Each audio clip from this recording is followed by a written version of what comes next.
In this video, I'll be making diethyl ether. For that we require 170 ml of anhydrous ethanol or 180 ml of 95% ethanol, 40 ml concentrated 98% concentrated sulfuric acid, anhydrous sodium sulfate and anhydrous calcium chloride for drying. I didn't had any anhydrous ethanol but 95% ethanol that I made recently, so I tried rehydrating it with anhydrous sodium sulfate. This small steps helps in improving the yield, so I took all my ethanol, which was around 210 to 220 ml in a flat bottom flask, and added 12 gram of anhydrous sodium sulfate. You can notice that at this point I have added only 120 ml of ethanol, but when I realized that I need to add more ethanol, I added all my ethanol later in the video. Now I added a stir bar in it and stoppered it. Then I placed the flask on my DIY magnetic stirrer and stirred it. After some time, sodium sulfate stopped floating.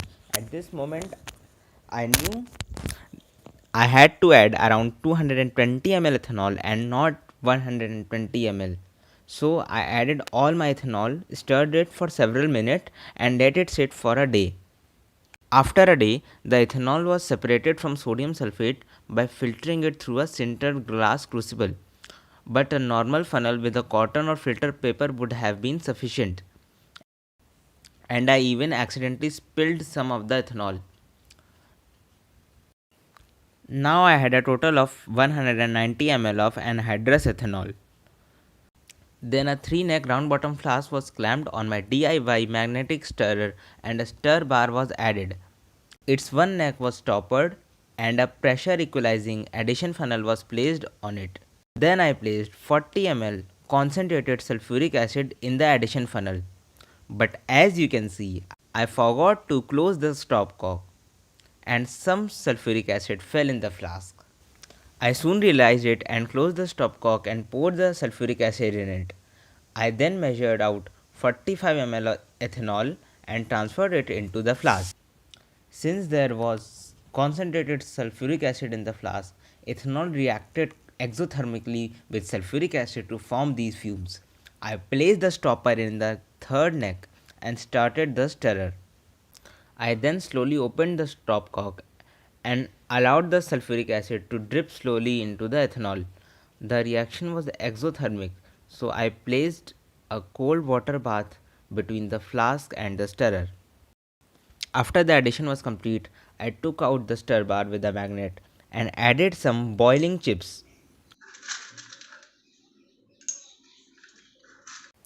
Then I assembled the apparatus as shown.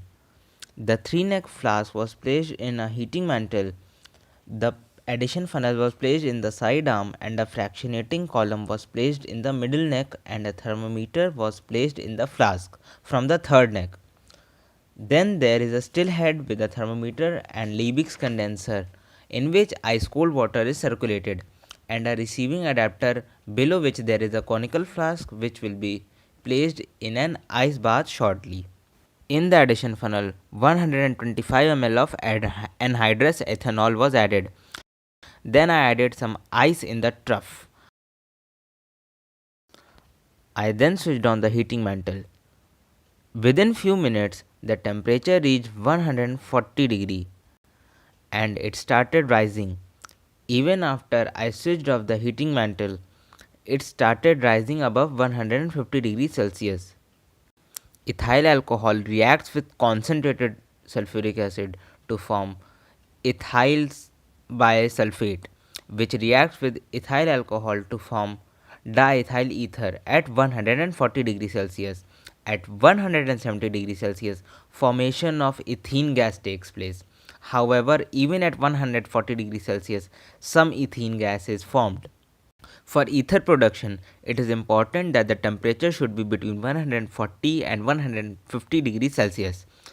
If it goes higher, production of ethene dominates. So, when I saw temperature rising above 150 degrees Celsius, I opened the stopcock and dripped some ethanol to maintain the temperature between 140 and 150 degrees Celsius. The ethanol boiled away, but everything refluxed in the long Vigrix column. Soon the temperature in the thermometer started rising, and at 30 degrees Celsius, I started getting some distillate.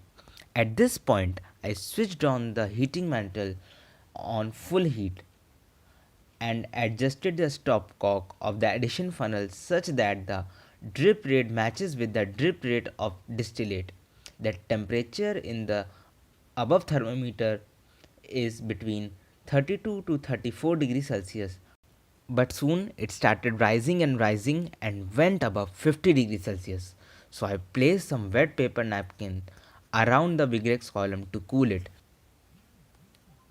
and kept on wetting it by some water time to time. This helped to maintain the temperature of the column, and the temperature started to fall in the above thermometer. Then I wrapped up the whole column with wet napkins, and it lowered the temperature much significantly. Now the temperature was around 34 to 40 degrees Celsius. After few hours, as you can see, the addition of ethanol is complete, and around 100 ml of ether has been collected.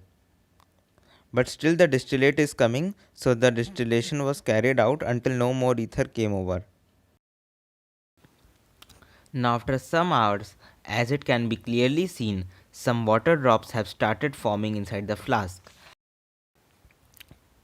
and the temperature in the still head is dropping below 30 degrees Celsius, and no more distillate is coming, and around 110 to 120 ml of distillate is collected. But the temperature in the flask is rising above 140 degrees Celsius, which indicates the end of a reaction. Now the ether was transferred in a separatory funnel, and it was washed 2 times with 20 ml saturated sodium bicarbonate solution. Each time after the addition, the separatory funnel was capped, shaked, and vented, and then the layers were allowed to separate. Then the lower aqueous layer was drained off and discarded. This removes any adherent acids. Then it was washed 1 time with 20 ml saturated sodium chloride solution to remove excess water.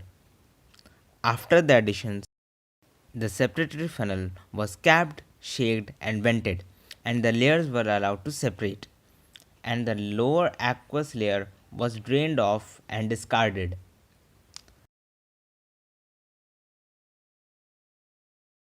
Then the washed ether was transferred into a 250 ml round bottom flask, and it was dried with anhydrous calcium chloride. I added 10 gram of anhydrous calcium chloride, stoppered the flask, swirled it, and let it rest for some time. Then the ether was distilled off on a water bath. This time we do not need to add boiling stones. The calcium chloride will act as boiling stones and allow smooth boiling and prevent bumping.